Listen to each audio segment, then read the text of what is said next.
जो कि 44 रुपए पे ट्रेड हो रहा है। वहां पर आप खरीदारी कर सकते हैं। 34 रुपीज का स्टॉप लॉस लगाइए और 65 रुपीज के टारगेट सेट करिए। ओके, तो ये फिलहाल आपके लिए तेजी वाला ट्रेड टीवीएस मोटर में क्लियरली ऑटो साइड पर ज्यादा रुझान तेजी का बन रहा है। राजेश पालवे, आपका ट्रेड क्या रहेगा? तो हर्षदा जी, हमें लगता है एलआईसी हाउसिंग फाइनेंस को यहाँ पे फोकस में रखना चाहिए। स्टॉक में कल के सेशन में भी अच्छा बाइंग इंटरेस्ट था। आज फॉलो अप बाइंग एक्शन यहाँ पे ओपनिंग के बाद से बनते हुए दिख रही। जिस तरीके से इसके ओवरऑल स्ट्रक्चर बने हुए, हमें लगता है एलआईसी हाउसिंग फाइनेंस यहाँ से फर्दर मोमेंटम एक्सटेंड करते हुए दिखेगा। 475 478 तक के अपसाइड के टारगेट हमें लगता है इसमें आते हुए दिख सकते हैं। स्टॉप लॉस होगा करीब 461 का। ओके, आशीष जी, आपकी पिक क्या रहेगी? एचडीएफसी एएमसी में खरीदारी की सलाह रहेगी। ये हमने कल भी हमारी टॉप पिक थी, और जिस सबका सेटअप बना हुआ और कंटिन्यूसली स्टॉक अपने 52 वीक हाई के काफी पास में अच्छा बाइंग इंटरेस्ट कंटिन्यूसली दिखा रहा है, वो इम्प्रेसिव लग रहा है। तो 2680 का स्टॉप लॉस लगाकर इसमें खरीदारी की सलाह है और टारगेट ऑफ 2770 के टारगेट के लिए। ओके, एचडीएफसी एएमसी ये है इस समय पिक आशीष जी की।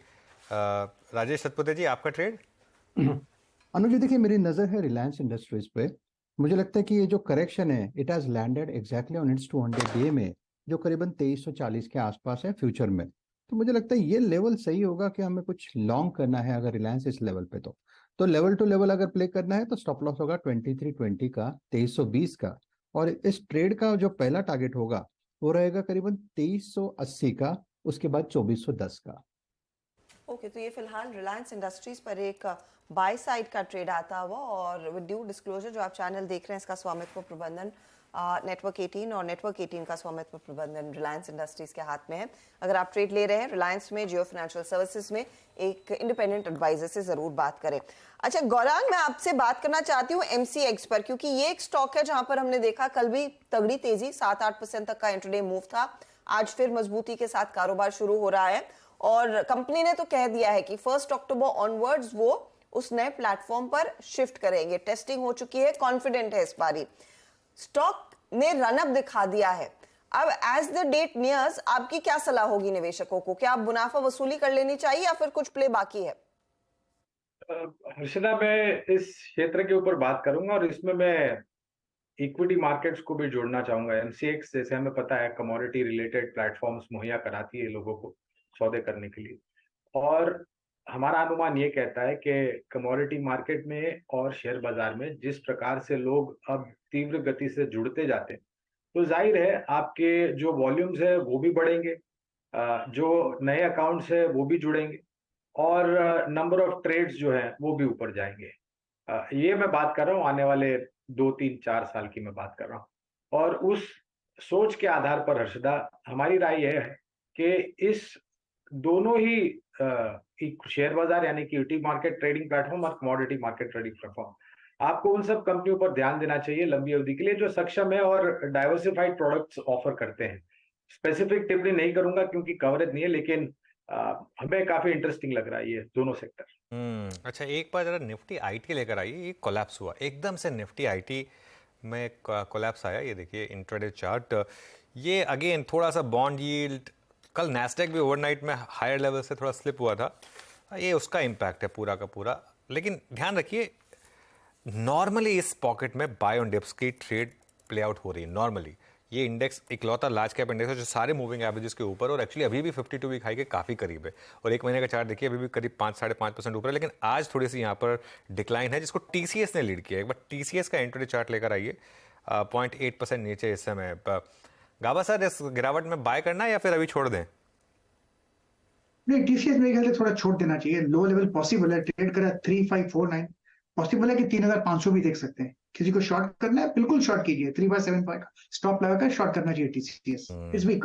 Okay, Eicher motors back to days high. थोड़ी सी प्रॉफिट टेकिंग आई थी, लेकिन अब वापस एक सेकंड मूव यहाँ पर 3-3.5% ऊपर, 3500 के ऊपर ये स्टॉक ट्रेड कर रहा है। मानस, कोई ऑप्शन ट्रेड बनता है यहाँ पर अगर मोमेंटम चेस करना है किसी को? तो देखिए, ऑप्शन ट्रेड बिल्कुल बनता है, क्योंकि अगर हम पैटर्न देखें तो पैटर्न तो बहुत पॉसिबल दिख रहे हैं, बहुत बहुत पॉजिटिव दिख रहे हैं। तो आयशर मोटर्स में आप खरीदारी कर सकते हैं। अब आपको अक्टूबर मंथ का ही ऑप्शन लेना है, तो आयशर मोटर्स का 3500 वाला एट द मनी पे ही जाएंगे हम। At the money call option लिया जा सकता है। अक्टूबर मंथ का at the money call option 129 पे ट्रेड हो रहा है। वहां पर आप खरीदारी कर सकते हैं। 84 रुपीज के नीचे आपको स्टॉप लॉस लगाना है, लेकिन मेरा समझना है कि इस ऑप्शन में आपको 210 से लेकर 230 तक के टारगेट्स देखने को मिल सकते हैं बहुत ही जल्द। तो 3500 का अक्टूबर मंथ का आयशर मोटर्स का कॉल ऑप्शन खरीदने की राय रहेगी। तो ये आयशर मोटर्स में अभी भी अपॉर्चुनिटी अच्छी खासी 3500 का अक्टूबर सीरीज का, अगली सीरीज का आप कॉल लेकर चलेंगे। बाजार आपकी स्क्रीन पर रखते हैं। 10 पॉइंट नीचे आपको निफ्टी दिखाई देगा, लेकिन निफ्टी बैंक में दरअसल थोड़ा सा दर्द बढ़ता हुआ दिखाई दिया है। 141 अंकों के नुकसान पर इस समय इंडेक्स ट्रेड कर रहा है। हम मेंशन कर रहे थे कि निफ्टी को खींचने में जो काम कर रहे हैं वो आईटी काउंटर्स हैं, लेकिन अगर आप बैंकिंग साइड पर देखें, कल की तगड़े गेंस के बाद जो 3.5% बढ़त दिखाई थी बजाज फाइनेंस ने, वहां पर कुछ पोजीशंस अनवाइंड होती हुई दिखाई दे रही हैं। आप आईसीआईसीआई बैंक देखिए, ये लगभग आधे % नीचे है इस समय, तो इधर से कुछ बिकवाली का दबाव बढ़ता हुआ दिखाई दिया है। एक्सिस बैंक में भी लगभग आधे % तक का प्रेशर आता हुआ। कोटक महिंद्रा बैंक भी पूरे आधे % नीचे है और एचडीएफसी बैंक भी हल्का सा नरमी के साथ कारोबार करता हुआ। एचडीएफसी बैंक का बाकी स्टॉक्स की तुलना में थोड़ा सा बेहतर जरूर दिखाई देगा, लेकिन क्लियरली आईसीआईसीआई के बाद एचडीएफसी का वेटेज सबसे ज्यादा और वही मार्केट को नीचे खींच रहे हैं। एक बार शिवांगी, आईसीआईसीआई बैंक पर नजर डालिए और बताइए ये दोनों स्टॉक्स आईसीआईसीआई और एचडीएफसी पोजीशनिंग कैसी लग रही है आज के लिए? जी बिल्कुल, हम देख रहे हैं कि मार्केट जो है उसने एक अच्छा सपोर्ट ज़रूर लिया है 19,600 के आसपास। बैंक निफ्टी भी हम देख रहे हैं कि ऑल्दो वीकनेस में है पर स्टेबलाइज होते हुए कहीं ना कहीं दिख रहा है। पिछले दिन के एक रेंज में कामकाज कर रहा है। ऐसे में हमने देखा है कि हैवी वेट्स जो है वो परफॉर्म नहीं कर रहे थे पिछले 3-4 सेशन से, और यहाँ पे आईसीआईसीआई बैंक की अगर हम बात करें और सिमिलरली एचडीएफसी बैंक की भी अगर हम बात करें, तो यहाँ पे वीकनेस अभी भी परसिस्ट होते हुए दिख रहा है। तो यहाँ पे मेरी राय रहेगी कि हम थोड़ा वेट एंड वॉच करें। हालांकि पीएसयू और छोटे मझौले बैंक्स में ज़्यादा एक्शन देखने को मिल रहा है और उसका सेटअप भी प्रॉमिसिंग लग रहा है, तो वहाँ पे हम फोकस कर सकते हैं।